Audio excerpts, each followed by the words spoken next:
अर्जुन का जो रथ था उसके सारथी तो कृष्ण थे, उनके ध्वज पे बैठे थे हनुमान, क्योंकि ये गए थे हनुमान से मदद मांगे। तो हनुमान बोले कि अगर मैं इस युद्ध में उतरूंगा तो धर्म युद्ध हो ही नहीं पाएगा, क्योंकि होने के पहले मैं खत्म कर दूंगा। इसलिए मैं सीधे सीधे, लेकिन आप मतलब नहीं उतरूंगा सीधे सीधे, पर आप मेरे दरवाजे आए तो मैं आपको खाली हाथ भी नहीं लौटाना चाहता हूँ। मैं आप जिस रथ के सारथी बनेंगे हे कृष्ण, मैं उसके ध्वज पे विराजमान हो जाऊंगा। तो अर्जुन के ध्वज में थे हनुमान और अर्जुन के सारथी थे कृष्ण। अब वो दिन आया जब कर्ण और अर्जुन का युद्ध शुरू हुआ। तो कर्ण तीर चलाते थे तो अर्जुन का जो रथ था वो 2-3 इंच पीछे जाता था, और अर्जुन तीर चलाते थे तो कर्ण का रथ 20 फुट पीछे चला जाता था। तो भी कृष्ण तारीफ करते थे कर्ण की, बोलते थे क्या मारा, देखो तुम्हारे रथ को पीछे कर दिया।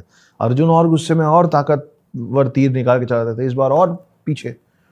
जब वो चला फिर 2-3 इंच ये पीछे हिलते थे तो कृष्ण बोलते थे क्या चलाया कर्ण। तो अर्जुन के साथ रहा है हमेशा से, अर्जुन को ईर्ष्या की परेशानी रही।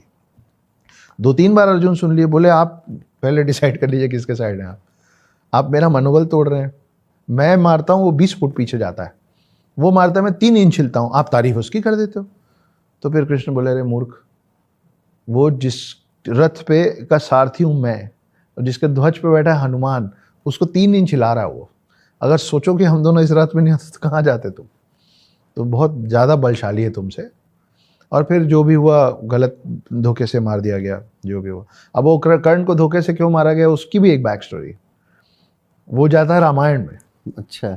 तो कर्ण की बैक स्टोरी, कर्ण और अर्जुन का संबंध जो है वो सिर्फ महाभारत से नहीं है। कर्ण, अर्जुन और कृष्ण, इन तीनों का संबंध रामायण से। कैसे?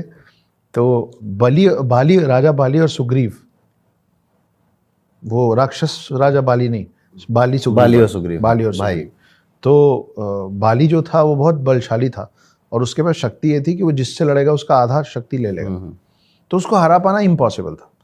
अब राम सीता को ढूंढते ढूंढते सुग्रीव से मिले और उनको सुग्रीव की दिक्कत पता चली।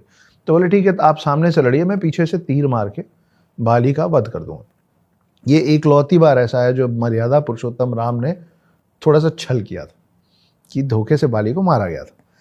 तो ये बाली मर गया, सुग्रीव बने वानरों के राजा। फिर वानर सेना ने राम सेतु बना के मदद की राम की।